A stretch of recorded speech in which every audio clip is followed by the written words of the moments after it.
I'm gonna go right there with you, Bernie. I think Joe Neested's probably So, taking this one down. did you like Doug's non-answer there? It was an open answer just in case when something happens. But I whenever would he I would said say okay. I would say there new was boards, more fast than slow. It was more fast boards than slow. that's what I took away from it. New boards, Yeah. faster conditions. I think it's just like anything else on the, when you get the live feed court separated, it's going to have a different condition from every other board out there. But So I you're think liking Joe K I'm in this liking one? Joe K, I think. I got Jimmy right there with him. And Jay Dotson, I put at number 3, by the way. Going back from when I started in Cornhole, and this is years ago, always been one of my favorite guys. Always. Part of that Cleveland crew, part of that group that's always, you can kind of always see them together in a big room. You can always hear them, first of all. But he's one of my favorite guys, and I wish, I kind of like Jay to kind of find his way back. Because at one point you're talking about one of the truly elite players in the game, not saying he's not great, but he's not where he once was due to, numbers of people playing now that weren't playing before as far as the top level talent. A number of reasons. I would just like to see Jay get back to where he was. And number 4, I'm just going to run right into. Jordan Power I put on this list as well. I have Joe Neested as kind of my favorite, but how do I overlook Jordan Power being in that room? I just feel like I deep down, if you had to ask me who wins, I think Joe Neested and Jordan Power play in the final. Okay. Doug, didn't Jordan take it down last year? Jordan took everything last year. Yeah. He won singles, doubles. He won the teams event. He finished second in the pro exhibition, and I think he finished second in a blind draw. That was his weekend. It was either first or second, and second only happened twice. Yeah. So obviously, if he's going back to defend his championship, as it were, so you can't knock Jordan Power. He's a great player. So I would look, like I said, I think it's Joey K and Jordan Power playing in the finals. And then for number 5 in my singles, you got to throw a local guy in there, or at least a quasi-local guy, a guy from Canada, right? So as we've gone throughout this Open Series, we've noticed that people have been defending their home turf. They may not win, but you see really good results from people that are staying in their home area. So I'm wondering if Brandon's going to have that same type of result this weekend. He's been on fire lately. I think he's won the last 7 regionals that he's been at here, and I know he was at one yesterday, I believe. I didn't get the results from that, but he probably won that one too. So that picking him is not a bad pick. What's his confidence level like going against, say, a Jordan Power or a Joe Neested or a Jimmy Humans? Does he still hold that same confidence level when he's playing in that group of guys compared to when he's playing locally? Does he see any difference? Does it change for him at all? In talking to him and then some of the other people that played on there, I don't think he ever loses confidence at all. I think he always goes into everything knowing that he's got the chance to win, and he's just going to bang his air mills, and it's going to work for him. So I think I can't see him being afraid to play anybody, especially up here. Right on. So there you go. That's my singles, boys. I was going to say, from what I know about Brandon, there is never a lack of confidence. Right. I was going to say that at all. I could play him in a quarter flip game. I'm pretty sure he's going to come trash talking and enjoy himself. The other stuff. Is that why you chose that picture? I'll say, look at that picture for one. Like everyone's out there talking about after the match. He's playing up to the crowd. You cannot tell me that you have a list where you got basically the face, in my opinion, for Canadian Cornhole. He's not going to entertain the crowd. Come on, man. Yeah. He's going to be having a blast up there. So I don't know if it's Doug or the fact that we're going up to Canada for an Open. We got the ACL live feed working on Facebook now. We're killing it in the viewership, guys. Wow. So people have just been watching darkness, or have they been able to see it? Absolute darkness. And now all of a sudden we brought them to light here. 210 viewers early. Jimmy Humans in the chat. He saw his name at the top. Jimmy, if you're just tuning in, Bernie said you're getting second. No love. No love. Yeah. All right, let's go ahead and take a look at your doubles list, Bernie, before we go into our next commercial. This one is all about the ladies. I feel like I missed their month.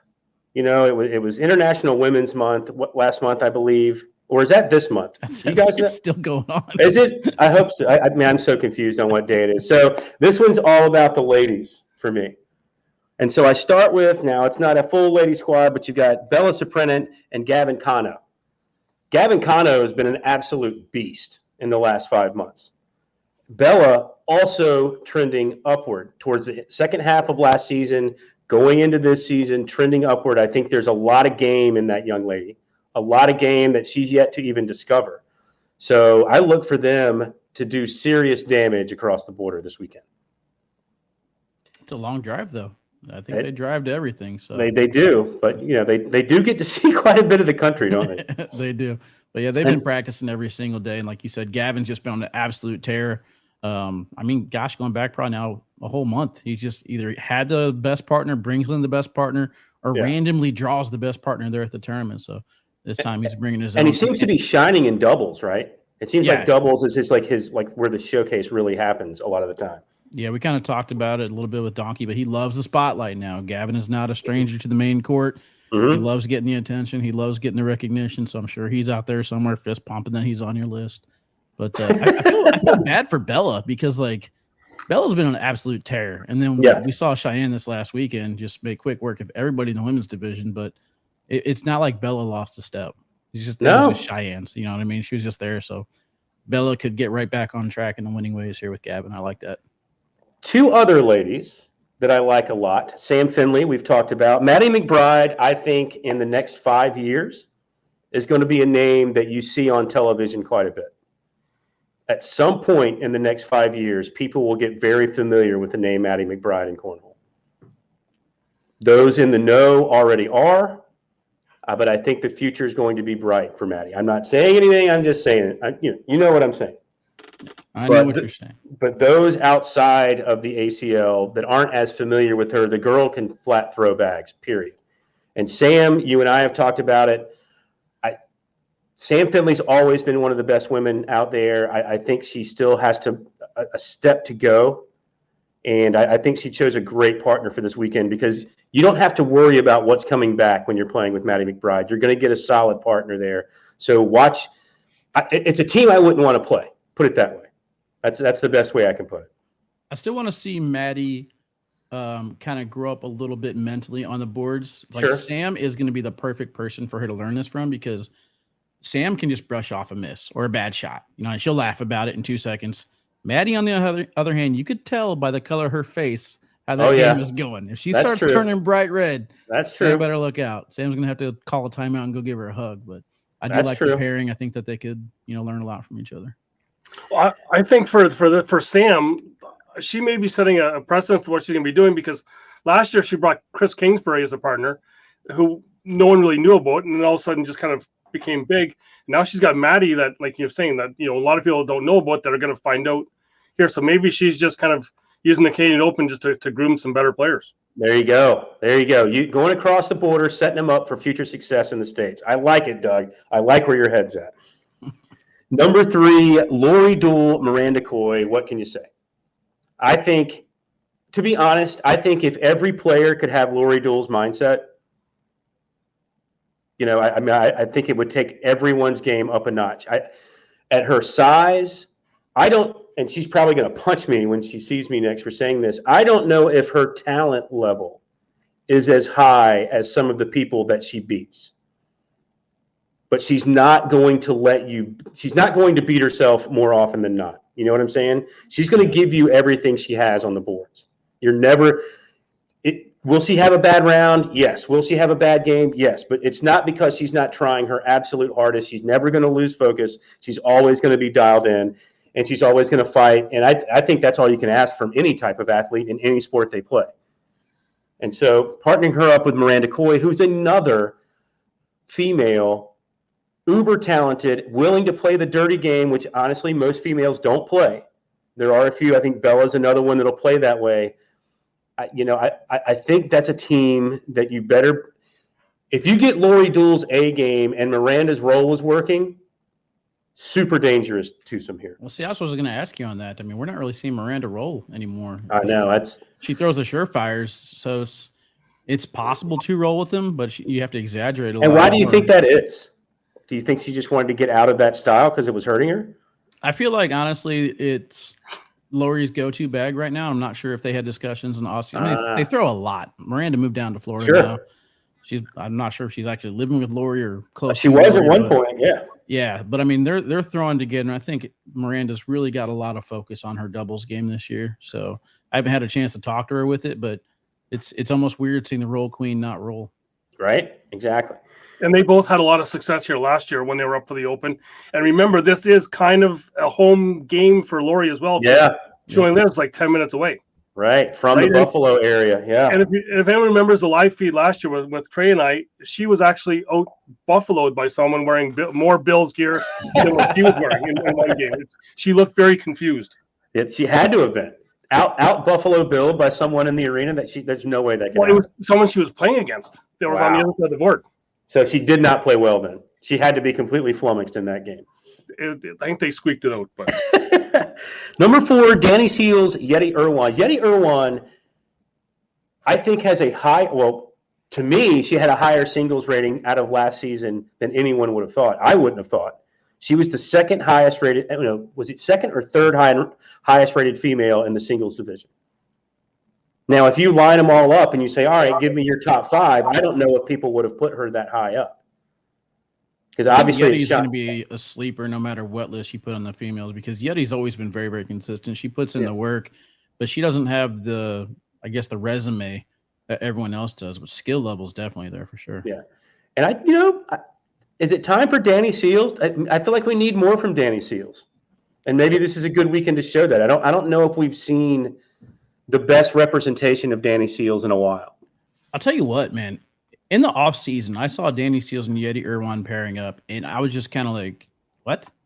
Like, this doesn't make sense to me." It was one of these teams where it's like, okay, let's go through the list and see who doesn't have a pro partner, and we'll see who can pair up with who.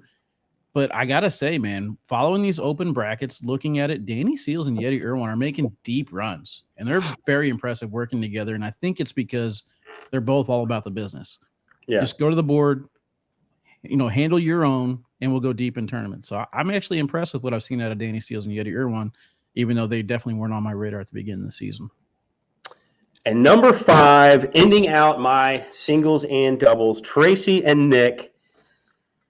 Here's the thing, Doug. You know why I actually chose these two? I love Tracy. She's super nice. She's always been super nice to me every time I've met her or seen her at an event. She's got a sweet smile and always says hello, gives me a hug. She's a great girl. Puddin is exactly why I did it. Give me a better nickname. Maybe Ryan Windsor, Blind Squirrel. I mean, there's a few others that are pretty, but Puddin, come on. You can't beat Puddin. Yeah, you know what? I really like the way that she's played in the last 2 months. She's really come on. I don't get to see Nick play that often, so I'm really kind of going off Tracy here. But yeah, she at our last conference in January, I thought watching some of her games, I thought she struggled in the women's division.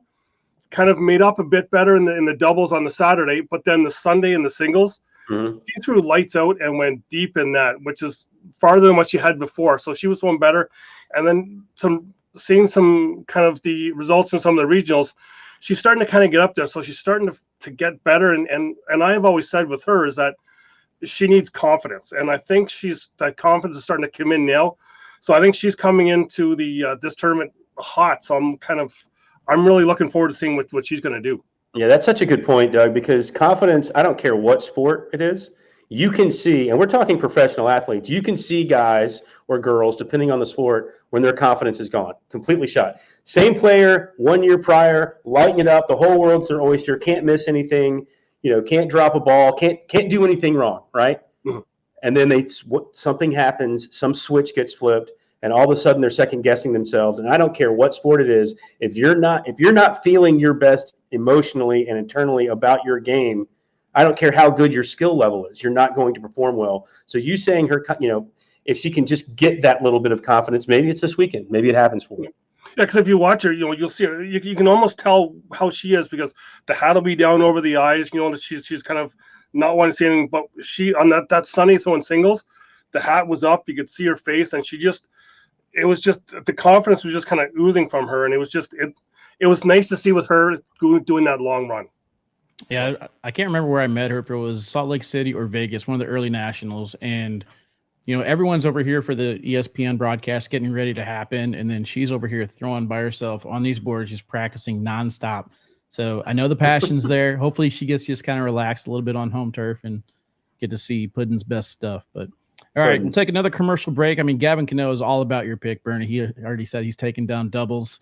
So we'll kind of catch up with the chat when we come back. We'll go through my singles and my doubles for the Canada Open this weekend.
All right, ACL Nation, welcome back in. We're going through the 3 list here with Bernie, myself, and Doug as we get ready to go into the Canada Open this weekend.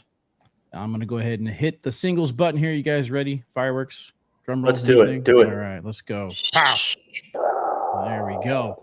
Let's take a look at this, guys. Jaden Ellis is going to come in as my number 1 spot. Do you guys know who Jaden Ellis is? I've actually heard of Jaden. I don't know his game. Yeah. Young kid, man. I went to Iowa about the same time last year. And this is why I'm picking him, basically, because he put a beating on me last year. And then he went, it wasn't just me, though. He went on a run. I believe he went through some of the top names at that Iowa Open. I believe he defeated Mark Richards to get to the king seed or somewhere close to it. And I think he finished 3rd in his bracket. But the kid's on fire this year. Number 61 in Open standings. He's already got 3 singles regional victories. He plays with some of the best players up there, around Michigan. Sure. So Jaden Ellis, yeah, he's making a name for himself. Another one of these players. I mean, there seems to be handfuls and handfuls of kids who are under the age limit to become pro, but definitely have the skill to be there. Jaden Ellis is one of those kids, so I got him on my list, and I'm right there with you on Jay Dotson, man. So Jay Dotson, for me, during the draft, I was kind of going through trying to predict where people were getting drafted, going through the mocks and trying to figure everything out, and Jay Dotson was just up there in PPR. And I'm like, hold on a second. This is like quiet. This is sneaky. Right. If this is the old Jay Dotson, he's throwing high PPRs. I'm going to keep an eye out for it. Doug was on the mic the same time I was last year in Sacramento, so I didn't get to watch it, but I'm going to be watching Doug this year. And I want to see Jay Dotson on the live feed at some point. Right on. And then I actually misspoke earlier. I said the face of Canada was donkey. The face is actually Jamie Cowan. I think I've seen more pictures of Jamie talking about the Canadian Open than I have Brandon Brown. So we got the face and the personality here on my list at number 3 and number 4. I know you love him, Doug. I know. Well, Jay, I know I'm headed up to Jamie's shop here when we're done here, and there's going to be no room because his head's going to be so big. We'll be showing him here and saying his name. So. JB's one of my guys. I was trying to figure out how to put Bernie on there, but I realized we're already at our Bernie limit. Shout out to well, I almost put him on my list too but he spells his name completely wrong, so I can't have him on my list for that very reason. Well, they do things different up there. Well, and I've heard so many times that Stacy referred to him as the HHR, the human highlight reel, because every time there's been an ESPN broadcast that he's been on, he throws the shot of the night, and it's You have to hear about that over and over again. Yeah, so first time I actually got to encounter Jamie and Bernie, we talked about this shot, Doug. I'm not sure. Maybe you can walk me through it. It's like in front of the board. Is that it? That would be that. Yeah, he helped me coin that because that's all I throw is just corn dogs. Corn So, dogs. Corn dogs. If the boards were only 25 feet apart, I would be golden. But no. You'd be lights out. Yeah. So Jamie coming up with the corn dog thing. I want to see what he can do in singles. He's obviously got a target on his back. I wanted to kind of get into this a little bit, Doug. For the singles tournaments, right? You got your headliners, you got your huge ACL pros. Do a lot of the Canadian players get a little starstruck and look at these guys in a different spotlight, or do they all feel kind of comfortable? Or, how is their mentality going into it? Obviously, I feel like Jamie and Brandon, they hang around the pros enough. They're not nervous about it, but how does it factor I think into last year, a lot of the people were nervous just because they got to see a lot of those pros for the first time. Where now, of like all this week, with people knowing that the show here was coming up, they're asking me, "Is this person coming? Is that person coming?" Because they all got to hang out with them afterwards, so they're all kind of used to them. But now we've got the other new names coming up, and people are now wondering what they're going to be like. So I think some of the players might be a bit, I want to say, more used to it, but then we have so many other new players that are coming out that are their first time at an ACL event. And so they make it a little starstruck, but I think the ones who were there last year and kind of the top players, they want to go at these pros. Yeah, I was sorry, Wally. I was going to say, I know in the States, and it can't be that different, really. I mean, you've got, if a big time ACL pro shows up at, said tournament wherever, right?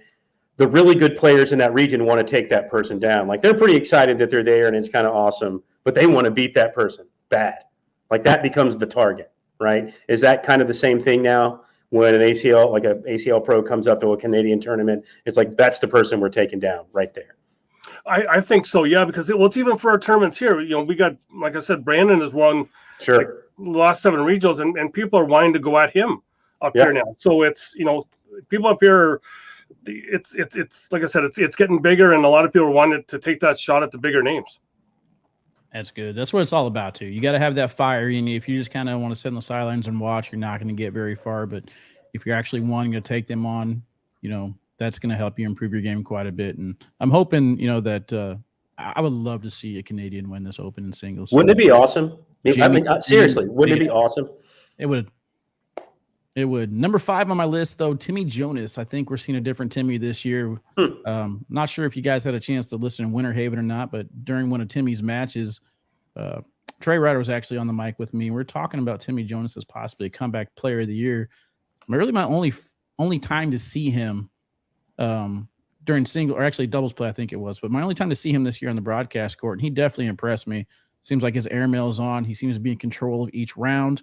I know last year, you see here in the picture, he took down the doubles championship. So looking forward to seeing if maybe he gets started again here in the Canadian Open and just goes on fire on a little streak. But I like what I've seen out of Timmy Jonas so far this year. I think Timmy's pretty interesting. I'll give you a reason. All right, so when he came up on our college tour, in our first college championship, and he was playing with Anthony Kissel in doubles, they lost in the championship, but, looking at that team, you kind of felt like, at least at that time, Anthony Kissel was the A player, if you will, of the two, right?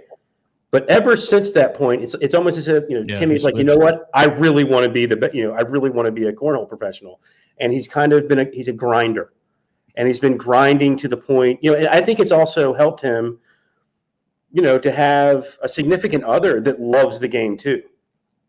You know what I mean? That someone that's always there, someone that's, you don't have to worry about, oh man, I got to get home as soon as possible because I've been gone, another weekend. And I think that helps his game.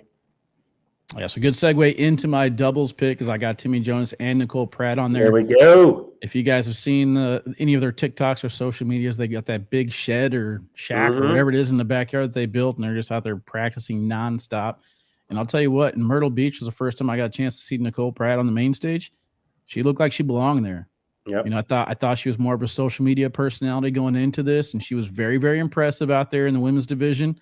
So I'm looking forward to seeing Timmy and Nicole in Canada teaming up for some doubles. Let's see what they got to do. That was a great segue, Wally. I think for Nicole, I think Nicole even finished top 15 in singles here last year at the Open. So I think both her and Timmy both like throwing up here. So I can see them finishing well. Yeah, and then the very, very patient in our chat, not commenting at all about himself, Mike Ferreira, teaming up with a very, very humble Jordan Power this weekend. So something tells me they're going to make a little bit of noise. We might even see Mike chirp a little bit, but there you go, Mike. You see your picture, you see your name. Go ahead and give me some credit, man. I got you on the list. But I am actually looking forward to this squad. We've seen Jordan kind of mix and match his partners throughout the season. I like the pairing of Mike Ferreira. I think that they're going to make a deep run. Might even be my pick to win doubles. We're just going to have to wait and see. Is Mike Ferreira one of the more underrated pros on the circuit? He is, and he's very, very smart, man. Like that's the part of his game that I like the most, is that he knows when to go for shots. New Mexico showed me his airmail's right on point. He knows when to break it out, when to kind of manufacture a couple points by just throwing up that back block. I'm expecting big things from Mike, and I think having Jordan on the other end is going to be a chance for him to prove himself. Speaking of proving himself, Brady Foster coming in as my number 3 spot. One of these names that just really impressed me over these last couple of weeks in Winter Haven and Westwego. He's teamed up with Steve DeRicki. I remember during the draft, a lot of people weren't too familiar with who Steve was, but I loved the pick at the time. Brady Foster and Steve DeRicki kind of going into some unknowns, but Steve is a pro this year. So him teaming up with Brady, I think they're going to be a bracket breaker. What kind of style do they play? So Steve is pretty much going to be going right at the hole for the most part, trying to go for high PPRs. He'll kind of force himself into situations that might be a bad idea, as far as, I'm going to strike big here instead of just kind of going for a couple points. But Brady Foster, I think, has played a pretty strategic game. His execution isn't where it needs to be to get to that pro level just yet, but you can see the progression going for Brady Foster. Right on. And he's a strong player up in that northeast area, I guess. Yeah. There's a lot of them coming up there that are starting to get recognition. Gabe Dolan and Jay Dotson. Again, we already talked about Jay Dotson, but Gabe Dolan was a name that people were begging to see in the chat in Myrtle Beach. He just continued to find a way to make his way back to the broadcast court for that first shootout series. Yeah, and, remember that? We were calling so many of those matches. Yeah, we were who was he way down to? Who was he way down to? And it looked like the match was done, and he found a way to come back. Do you remember that? Oh, I can't remember. Specific match, I don't remember which one we had. They all kind of run together we had, Shibner, we had Bracy and Tony. I can't remember if they run that match or not. I cannot remember, but and that's round limited, and it felt like he was done. It was like 17-5 or 17-7 late, and he found a way to come back and win. I can't remember it. Yeah, brain. Yeah, and then also showing some more Northeastern love here, Nick Batuski and Sean Farrell to finish off my doubles list. Sean Farrell's kind of got a unique throwing style. You guys will know it if you see it. They call him the sensei. He kind of goes between his legs and raises up. It doesn't look like there's much on it, but there's a lot of force behind that bag. I mean, he's pretty consistent. He's pretty good. And, of course, Nick Batuski on the other side, just kind of robbed out of his pro status last year because of the run that Ian Cripps and the Gores went on at the end. Right. So is Sean throwing kind of who is Jay? Sean Short. Remember Sean Short that used to play with Jay Dotson? Yeah. Is it that same style, kind of down between the legs? Pretty similar style. Pretty similar to that, yeah. Yeah. Yeah, but Sean, his throw just kind of looks effortless, and it seems to get there every single time. Like I see him throwing, and I'm like, man, I should be able to beat this guy. And then you actually see what his bag is doing on the board. You're kind of like, never mind, he's pretty good. Yeah, they were both up here last year for the Open, and both threw really well. And Nick was another guy that you kind of seen this young kid just kind of off on a board throwing on his own, and he was throwing pretty good. So you kind of was like kept an eye on him. So the Open last year kind of put him on the map for me. Yeah, I'm of the mindset that everyone in the ACL should be really thankful of the amount of time and effort that's gone into gambling in the United States with the ACL and trying to get more and more states involved. Because if we didn't have those type of agreements, we would have an open division for all the kids, all the teens. I mean, would there be any space in the top 50? Outside of about 10 spots, except for all the teenagers, because they're going crazy right now. How good they are. Yeah, and they're popping up every state every two days. It seems like there's a new one. Yep. I got a bunch of my inboxes for people who are trying to get on Bagging and Bragging this next Wednesday with highlight clips. Like, hey, show me your trick shot. I'll try and get you in a lifey. Did you hear But that? they're all young kids. That's shameless right there. That is a shameless plug for his I didn't show, even Doug. say that it's next Wednesday at 8 o'clock on YouTube. All right, so this is what we all want to see. Doug's singles and doubles list, but we got to take a commercial real quick. When we get back, we're going to go to the guy who knows all about everything. Doug Coombs, your list coming up right after this.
All right. Welcome back, ACL Nation. We are here going over the Canadian Open this weekend. There's two things that people want to know all week. One, can Wally get through the live feed without saying Canada? No. I already messed that up. Did not happen. Messed it up early. But I've gotten better. I can say Canada now. And then two, who is on Doug's list? Doug knows everything it comes to Canadian Open. Did you do these last year, Doug? Did you do a bracket breakdown? Yeah. We did a show about it here, yeah. But we didn't put out like who our top Yeah, one. that's true. Yeah, that's true. Okay, yeah. Because we were competing with the Sacramento, where now we're big enough to be on our own. That's right. One thing that you need to know is you're going to be wrong. There's going to be people that you left off your list, and how dare you disrespect them. Yep. And then they want to know why you picked these people to finish 1 through 5 in this exact order. So good luck, yeah. Doug. Yeah. Right, my thing I struggle with was just like who I think is going to be the top players, with the American pros in there, or just some other Canadian players. So maybe if we have time at the end, I'll throw in some other Canadian names to watch out for. Absolutely. Yeah, let's take a look at your singles. Here you go. You're on the clock. So my singles, I went with for number 5, Connor Weiss. So Connor's our other pro other than Brandon Brown, which I've been on the Connor Weiss bandwagon for a while now, watching him, and he's really picked up his roll bags. I think he's won his last couple of regionals, I believe, and he actually won the in-person qualifier to get his pro spot. So he's a guy that I think I'm really watching to see how he's going to perform for the first time on Canadian soil against some of the big names, because he was kind of okay last year. I want to see how he's going to do as a pro up here this year. Wow. So how is he like? So how old is he? I'm going to say he's another early 20s guy. Yeah. Hopefully there's not a big wind in Niagara Falls, because if anyone knows him, he's about like 30 pounds soaking wet, and he might get blown over. But I owe him a game. The Canadian team tried to pick me up for Crew Cup that final day, and I was supposed to throw with T-Nuts and Dana and all them, and got messed up. So I owe the Canadians a Crew Cup match. I'll throw with you one day, Connor. I promise. Then, with Joe Neistat, you hear so much about him that I knew that he was going to be in the top. I know he's going to be in with the doubles as well too. So I'm just kind of wanting to be able to watch him for the first time live on a court. So hopefully he'll be on my live feed so I can watch him, because you hear so much about some of these players up here that we haven't really had the chance to see them. So he's kind of my one that I know that I wanted to watch. Joe, Joe Neistat, tell me if I'm wrong, Wally, but the best way I can describe him is viciously efficient. I don't know if you're going to see the big wow shots from Joe. I mean, it's there, but you don't see as many of them, I don't think, from Joe as you do some of the other top pros, but he is viciously efficient. I mean, we already know Joe's a smart guy. He's one of the players that could see the numbers in the air above his head as he's calculating which shot to make. I mean, he's very, very strategic, and I like what you used there. I'm going to see if I can remember that and coin it as my own. Then for my third, I had to put Mike Ferreira, because if anyone knows me, knows that I'm Team Emperor. I have been for forever, because this will not be his first time up in Canada. He's already come up here to play with us. I believe it was back in 2019. He came up here to play, and he's just been a favorite of mine for that from since then. And I took a lot of heat a while ago from another couple of brothers down in the U.S. who do some sort of podcasting, I think, but for taking him in a draft sort of situation, and he proved me right by that year finishing in the top 10. I believe it was in the ACL standings, and right now he is number one if you look at the standings. Yeah, like we said, going through Wally's singles, or doubles, pardon me. Mike Ferreira is probably, there's a list of like five players that I think are always underrated. And I think Mike's in that group. That's just solid professional player, but just always kind of gets overlooked when you start talking elite talent. And I don't know if he should be overlooked. And then to follow Wally's lead, if you watch the Down and Back Cornhole podcast on Friday, you'll see Mike Ferreira on the show. So there you go. To follow Wally's lead. Second there was Jimmy Humans, because we've seen him, and I think in talking with Mike, he's one of the other guys to watch, and you'll talk more about Jimmy with his doubles partner here, but I just think Jimmy's always the guy that you're expecting him to do well in singles, because he's always there. So that was kind of my thing to watch him, because it's, again, going to be my first time to see him live in person. So it's one of the guys that I wanted to watch. Good luck getting his arms in one shot. You got to kind of pivot your head left or right. They're so big. Massive span. They're just so big. I'm thinking that they're kind of like Connors, because I know I've seen him in the chat. They're going at me.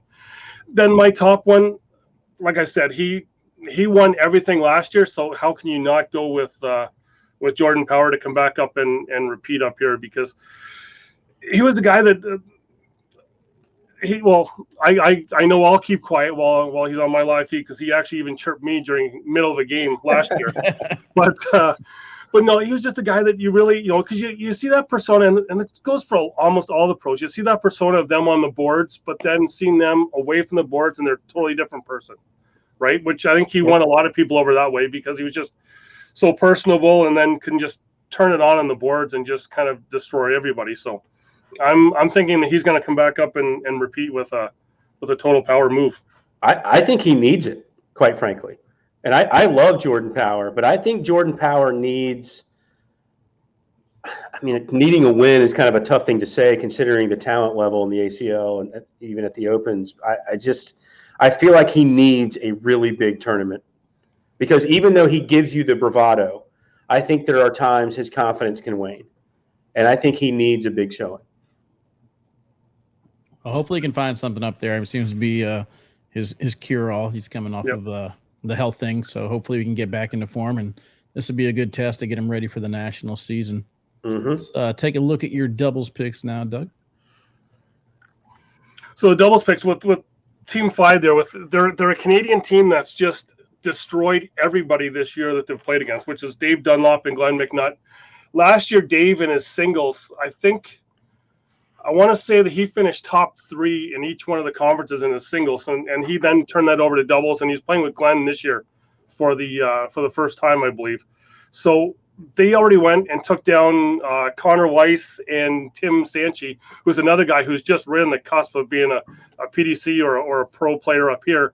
And they kind of took them down pretty easy in the final there. So I'm looking to see how they're going to do stepping up against, I don't want to say better talent, but it's going to be against these year pros. So they're a couple guys that I'm really looking to see because, like I said, they've been kind of taking on all comers and beating them up here. I like it. I like some of the fresh names, especially the Canadians. That's why, when we're done with this segment, I'm going to put the pressure on you, and you're going to have to name your top 5 Canadian finishers in singles and doubles. I'm throwing that on you, so get prepared while you read through your list. I've already been doing that all week. That's how I spent my weekend. And then again with Joe Neistat, and we've heard so much about Jeremy Schemmerhorn, right? Yes. And you've seen how, and seeing kind of his post that he's back, he wants to get it, and then, he's not far from home from Michigan, right? So I think he's going to have a good weekend up here. Yeah, I've been hearing that he's getting back on track. I know Joe Neistad's pretty much always been consistent, and Jeremy went through a little bit of a yips like around draft time. Not sure if he was trying to improve his stock or thought too much about it, but kind of went for a little bit of a lull. And then from what I'm seeing, seems like he's starting to get his throw back a little bit. Maybe it's all that publicity from the Jersey Shore. Yeah. That's it. It could be. What's a Schemmerhorn? What? Yeah, and then I went with Yeti Irwan and Danny Seals because they're again, like you guys have said before, they're players that just come and bring it all the time, right? And so that's what I want to see up here. And I know a lot of people are really interested to see, just kind of them play in person as well. Plus, I also need to apologize for Danny as he was my partner in one of those virtual tournaments, and I just absolutely destroyed it by throwing a bunch of short bags. But they're again, in talking with him away from the boards or whatever, just kind of a message. I want to see people just kind of see that other side of these players and how they're always helpful with people, because I know Danny tried to help me, and I think that's just what people need up here is just the more of the ACL pros come up and just kind of be able to help them out. Yeah, Danny's a great guy, and like I said before, I need to see a little bit more from Danny Seals because it's there. The talent's there. Maybe you're never going to know if his confidence is waning because he's such a, just seems like he's just a down to earth guy. You're not going to see a lot of frustration in his face, but I think we need to see something from Danny over the next couple of months. Yeah, and then I've got at number 2. I got Ferreira and Power because I think they're going to be there. And I know in talking with Mike and he kind of said on the show there where he expects he's going to be, and I think him and Jordan are going to be there again because Jordan won everything. And then my number 1 is with Jimmy and Storm. I really think that they're going to be one of probably the strongest teams up here for just being the ability to play, and I think the faster boards may help them. So I think they may be the team to take it all in the doubles. I mean, they were former teammates. What was it, a year ago, or was it 2 years ago that they were actually doubles partners? Yeah, in the pro division. Might have been 2 years ago. I'm not sure. I know it was Jimmy and Tyler last year. That's right. Yeah, it was 2 years ago. 2 years ago, yeah. But yeah, that's my pick to win doubles, guys. Jimmy Humans and Storm Hogue are my pick to take down doubles. I got Joe Neistat taking down singles. I'm never wrong. So we'll take one more commercial break, guys. When we come back, we're going to hear who Bernie's going to take to win singles and who he's going to take to win doubles. And then we're going to go through Doug's picks and his top 5 Canadian singles and doubles teams, right? Yep. I forgot what Bernie threw him on the spot for, but I did. I threw him on the spot. All right, one last commercial. See you guys in a little bit.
Welcome back, ACL Nation, down the home stretch here with Bernie Neighbors and Doug Coombs. My bad, Bernie. It's all good, man. I just want I've to been add called a little, worse. Yeah. I just want to add a little asterisk there.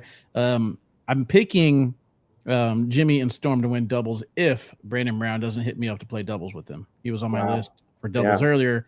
I know he doesn't have a partner as of yet, so Donkey, just in case you want to hit somebody up, I'm ready. But Bernie, go ahead. Give me your list. Who's going to win singles? Who's going to win doubles? Singles, I'm going Joe Niestad. I'm going to go Joe Niestad. I mean, it's not, I think Jordan, I don't know if he's all the way back yet. And it's a good enough weekend to find out, defending his championship in Canada. My doubles, I'm going to go a little bit out on a limb, not very far out on a limb, but a little bit further out on a limb than you guys probably. And I'm going Bella Soprennant and Gavin Cano. Okay. I think that it would be a massive moment in the history of the ACL. And I just, they're still together, right, as a relationship. They better be. Long you never know with kids that age, right? Like, 1 week they love each other, next week they hate each other. But anyway, I'm going out on a limb. Gavin's just been so money in doubles this season in the Open Series that I like Bella and Gavin. I ain't mad at it. Doug, who do you got? I think I'm sticking. I think Canada will be good for power. I think he's going to take singles. I know he beat Jimmy McGuffin in the finals here last year. I think Canada's what he's going to need to get back on track, and I think that'll happen. And then for doubles, like I said, I think it's going to be Storm and Jimmy taking that in the doubles. So all right, can't argue it. Can't really argue it. Same names, different places. But Doug, all right, this is the important part. This is where all 204 of your Canadian viewers, we know there's other than Jimmy Humans, I'm not sure there's any Americans left in the chat. So go ahead, rank them out, your top 5 singles and doubles players. I guess not but I had made a list here, and I don't really have the top 5, but I've got about 6 doubles names here to watch. And that would one of them would be Paul Aiken and Jake Davini. They had a tough time at our last conference. I talked to Paul about it, and he said they struggled. I think that they're going to come back and have a good run at the Open here because, like I said, they're both great players. Other one to watch if they can get on a live feed would be James and Tyler Finley. No relation to Sam. These are Finleys, but they're both guys that can throw really sneaky good, and they've surprised a lot of people last year. This year they're not surprising anyone, and they're in the top in Canada here for a reason. Another one is they're coming out of the Windsor area would be John George and Jay Goff. They don't get to play a lot of ACL events, but when they do, they always show up. And I know John George is a reigning seniors champion at our last conference, so I think he's going to show off good. Another one is another father and son team of Tim and Shay O'Toole. They're quiet, but then they always kind of show up near the end. So I want to see just how they're going to play on the bigger screen, on the bigger scene, I guess, because I'm not sure if they were at the Open last year, but I think they're going to do well this year. Another team I'm really looking forward to seeing is Justin Nolan. I know he's finished in the Open singles at his last couple of regionals. He's finished first and the third. He just finished third this past weekend. He's partnered up with Tim Sanchi. And like I said before, Tim Sanchi is a guy who's right on the cusp of being a pro. I think he can be one now as he plays over in Michigan. He travels over there a lot to play. So they're a team I think are going to make some noise. Last one is going to be one that is kind of, I call him our Gore kid up here, being Gage McMillan. He's playing against with a Nyan Shaw, and I've got to play against both of them, and they've both destroyed me each time they played me. But I think they're going to be ones that are going to make some noise. Probably not going to win it, but I think they will go far because, like I said to Trey earlier in the week, that Gage McMillan and Tyler Finley as a partnership in a blind draw took down Connor Weiss and Brandon Brown. So they're both guys who can throw. So I think they're going to be playing with different partners now. I think they're going to be making some noise in both singles and doubles. That's what I love to see too. Whenever you get that no-name pairing, you're like, okay, this team's going to win it automatically, and then they get kind of shocked. But you said they're not pairing up for this one? No, they're both kind of with their regular partners here. So with Tyler with a relative James, and then Gage with Nyan Shaw, who he plays with, I believe, in his league anyway. So they're imagine going to be ones to watch. Staring across the room at that blind draw partner that you wish you could have had as a regular doubles partner and be like, man, we could have deep running this, you know? Yeah, exactly. And then for the singles, I'm kind of going to go away from, because everyone always talks about the guys, and the women up here, they're the one I want to watch in the women's division for singles, because we've got so many up and coming women players up here. It's just they're now like the number one division to watch, because you can be, it's almost like a 52 pickup. You can throw any card down and any one of them can win at any time. And like I said, Tracy DeCoste, she's now kind of back into it. She's going to be scary good again. Megan St. Thomas is she's the reigning champion for the our conference up here, our Central Conference. She always throws well. I think she almost made the PDC bracket. Her and her sister Emma St. Thomas. So if you remember last year, Stacy was on the live feed and he was actually calling Emma's shots as she was doing them. It was actually quite incredible to watch as she was doing it. She's gonna be good. I know Lynn Ladisseur, she's been like top 3 at each one of the tournaments that she goes to. She's going to be a woman to watch. Same with Simone Devidic. She actually just played in Winter Haven at the Open down there, and she got a chance to. She's got a chance to play against some of those players down in Florida, and I want to see how she's going to do, because I believe I think she finished 3rd at our last conference. So I want to see how she's going to do again against these bigger players. And then we've got some other newer players who are just kind of a few months into the cornhole scene up here, being Crystal Hagens, Brandy LeBlanc, and then another thrower out of my local league here that I have to give her a shout out, being Michelle Hunter, who I think she was almost pretty close to getting her PDC card in the live kind of qualifier that we had. So she's going to be one to watch if she can keep it going. Awesome. I think the women are going to be the ones who really shine out up here in Canada, because you're going to have the regular guys, because we haven't mentioned him here now, but Bernie Portalessi is going to be in there at some point. That he's going to make that appearance. The man in the hat. The man in the hat. Yeah. I'm looking forward to it. I got all these names highlighted that you mentioned, so I'm going to call you out whenever you're wrong, or give you credit if you're correct. That's what they do here on ACL Live. Everybody, and that's what people like doing with me all the time as well. Yeah. They either give you kudos, which rarely happens, or they tell you when you're wrong, which usually happens quite a bit. But, all right, that's going to wrap things up here. You guys got any last words you want to say before we head out to Canada? You know what I wish? Like, did you guys ever see that show with Tony Kornheiser on ESPN right before SportsCenter? I wish I had the Canadian flag to wave at the end of it right now. One of the little ones, I don't even think I have one here, but yeah. All right. Well, use your imagination, Chad. Insert Canadian flag, waving goodbye. All right, appreciate everybody tuning in. Doug, see you this weekend on the mic. Good luck, everybody else. He gone. See ya. Tip.